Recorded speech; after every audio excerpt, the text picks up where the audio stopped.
Hello, good afternoon, students. Uh, in the course of problematic soils and their management, now I will cover the sixth chapter of Unit First. Now this is the last chapter of Unit First. Uh, the title of this topic of today is Reclamation and Management of Acid Sulfate Soils. So different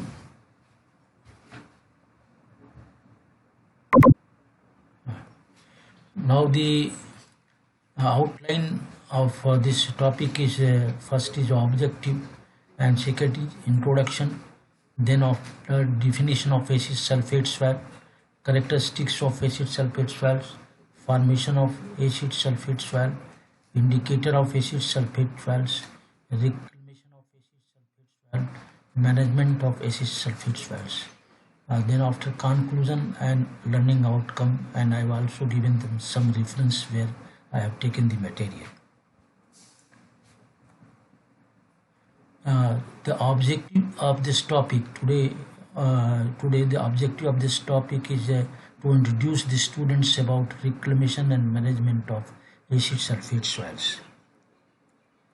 You know, I've already taught you the acid soils. Reclamation and management of it is a sub part of the acid sulfate acid soil. Acid sulfate soil. This is a very problematic soil. Now, in general, acid sulfate soils are found mainly in coastal area of Kerala and West Bengal, and also in Southeast Asia. Locally, this soil is also called as cat soils because the color of the soil is like a excrete of the cat. In India, total area of acid sulfate soils are only 0.2 million hectare. I have already, when categorizing the acid soils in India, I have already given this distribution of the acid sulfate soils. These soils generated sulfuric acid. That's why the pH value of the soil ranges in between 3.5 to 4.5. Now, acid sulfate soil, this poses problems for crop growth by inhibition root development in acid sulfate horizon. Crop suffer from water stage and seed ripening is arrested. Mainly this crop growth is stunted due to formation of sulfuric acid, and sometimes in the wet condition the H2S hydrogen sulfide is also formed, which also create the root damage. That's why the plant is not grown up. Now, the under flooded condition, the toxic amount of the iron and sulfuric acid and carbon dioxide and organic acid are occur. Under anaerobic condition, severe acidity, which lead toxicity of aluminum, iron, manganese, and hydrogen, decrease the availability of phosphorus caused by the Fe and Mn into phosphorus interaction. So it is in when the phosphorus interact with aluminum and iron, the deficiency of iron, the toxicity of iron and aluminum take place near the root zone of the crop. Now, what is acid soils? Acid sulfate soil. Definition of acid sulfate soil. Acid sulfate soils, extremely acidic soils. Its pH is below 4.0. Acidity is due to the presence of sulfuric acid and iron and aluminum sulfate. They are derived from marine sediments high in pyrite. This pyrite is iron sulfide and poor in bases. Sulfur oxidation is an acidifying process. The reaction is already given in this presentation. When the sulfur is oxidized, 2S plus 3O2 form 2 plus 2S2O, it forms sulfuric acid. Likewise, the H2S hydrogen sulfide present in the root zone near the profile, so it also oxidizes, it forms the sulfuric acid. So ultimately this byproduct or the end product of the formation is sulfuric acid, which create the increasing the rising of the pH value in the soil. It is a main problem in the soil. Now the characteristics of acid sulfate swale. In general, acid sulfate swales are characterized by clay content. The clay content of the swale is very high. It is ranging from 37 to 44%, and this swale is clay in nature. The pH is 4.2 to 4.4. Organic carbon is 1.5 to 18%. It is very rich in organic matter. Mostly organic matter are not decomposed. So the mineral nutrition or mineralization of the nutrient is not taken place in this soil. The cation exchange capacity is 12.5 to over 15 cmol per kg. The adsorbed sulfur dioxide, sulfate and aluminum pyrite and soluble salt associated with yellow model with coating of xeroxide, especially in anaerobic condition. Mostly when you see the profile or origin of the this acid sulfate swale, in below the root zone you will find the yellow mottling, the stain of the yellow. It is a real characteristics of this acid sulfate swale.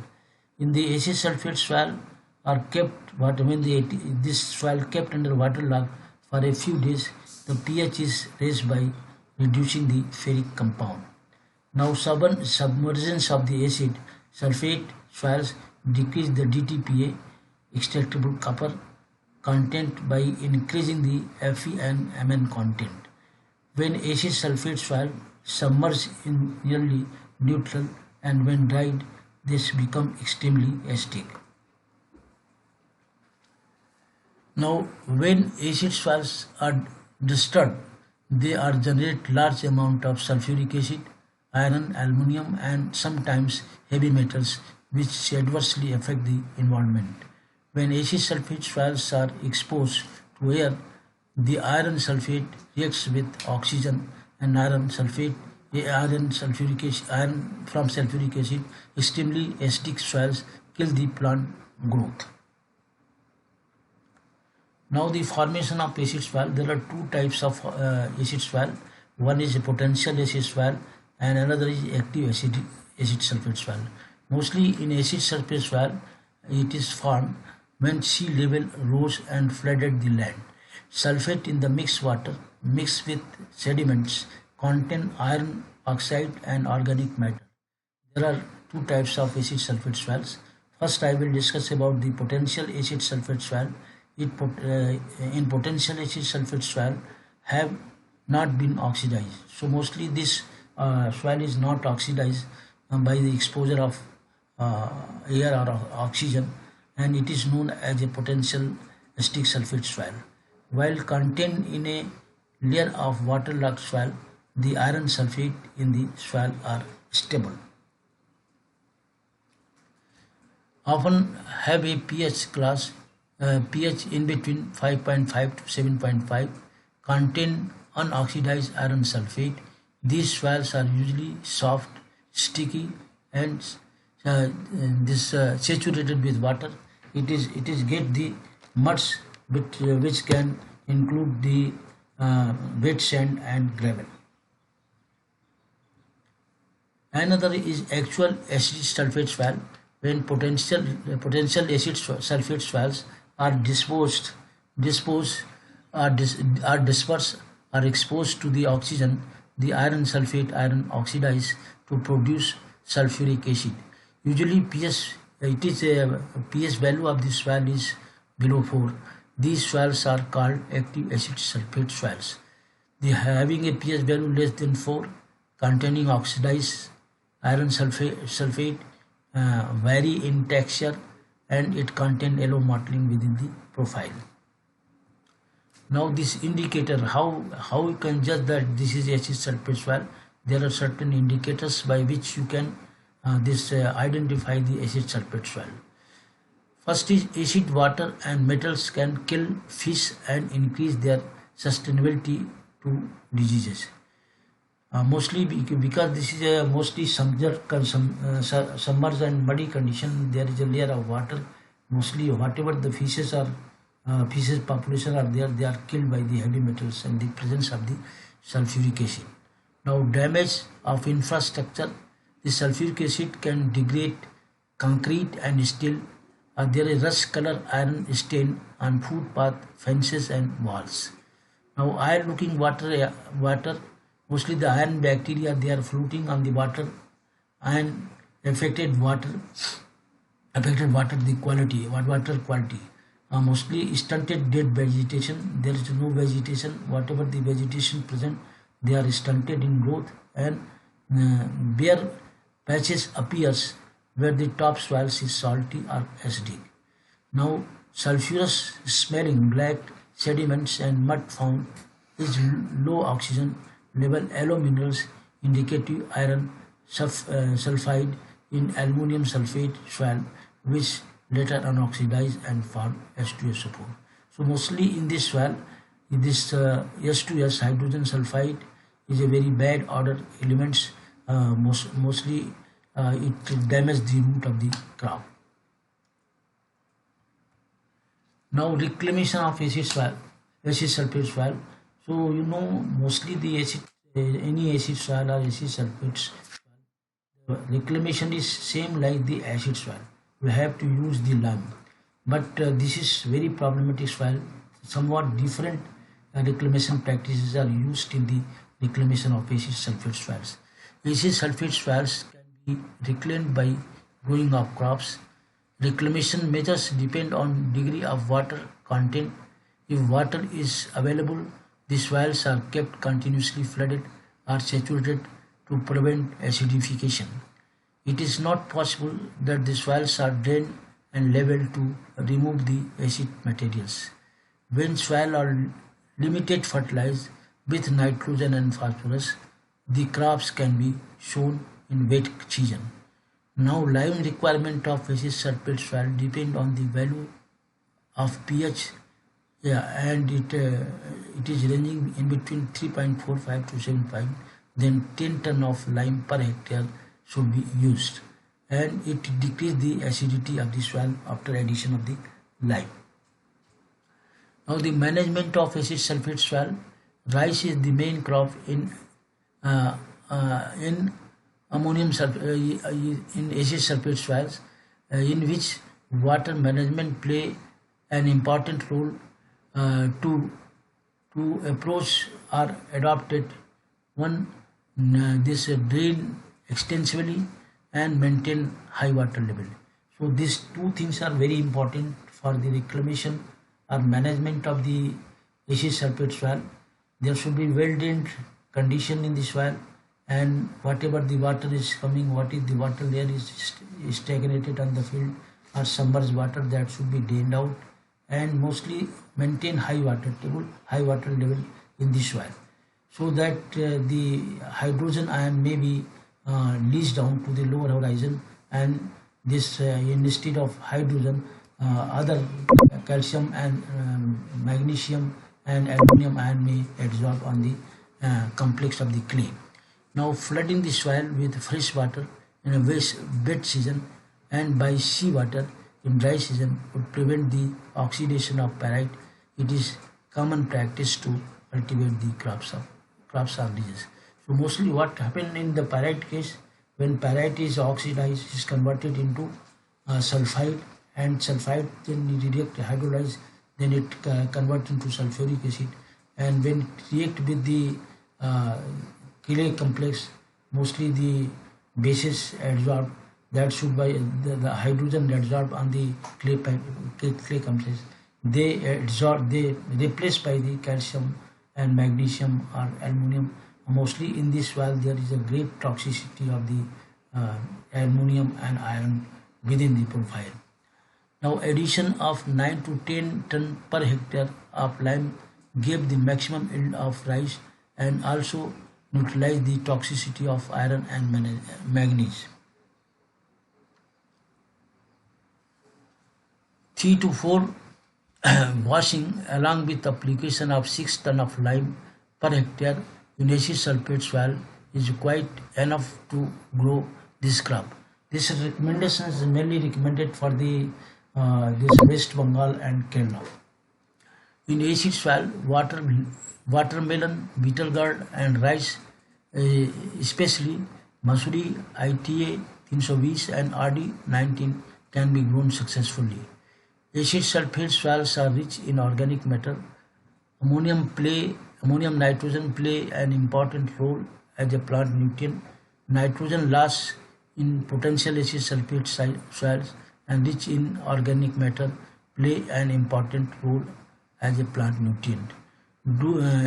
Denitrification and leaching prevent owing to lead the formation of nitrate, nitrogen, waste. The wetland rights prefer well even with smaller dose of nutrients. Mostly the potential acid soil which is not oxidized, so there the organic matter is not decomposed properly. So this soil is not fertilized until unless you will not add the lime in both the soil as per the recommendation of the lime requirement. You cannot grow the well crop or good crop. Now I can conclude this whole lecture in a summarized way. These acid sulfate swales are extremely acidic in nature. pH value 4. Acidic is due to the presence of sulfuric acid and iron and aluminum sulfate. It can well manage by watering of field for 3 to 4 times to raise the pH of the soil along with 6 tons of lime per hectare. Rice crop may be raised on ridges. After reclamation of the soil, rice, watermelon, beetle gourd can be successfully grown, especially in wet season along with application of nitrogen and phosphorus. Continuously washing and leaching of the acid sulfate soil along with